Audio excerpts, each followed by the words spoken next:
Hi, my name is Delia. Right now I'm on a journey to lose some body fat before summer starts. My motivation is mostly because I want to be the healthiest version of myself. For me, that's cutting a little back on the fried, sweet foods and incorporating more veggies, proteins, and good foods in my diet.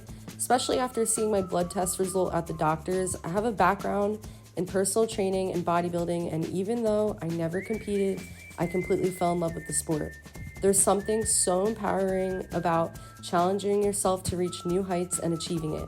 But over time, after being in a diet and living in a restrictive mindset for like 4 to 5 years, I stepped away. Took a break for almost 2 years from strict dieting and just focused on being in maintenance. A few months ago, I started easing back into things slowly and I cut down on calories a bit, but mostly staying around maintenance, and it only lasted about 2 or 3 weeks for each phase. Now I'm ready. I'm starting a calorie deficit with intention this time around, and I'm planning on doing this for about 8 to 10 weeks before summer starts. I'm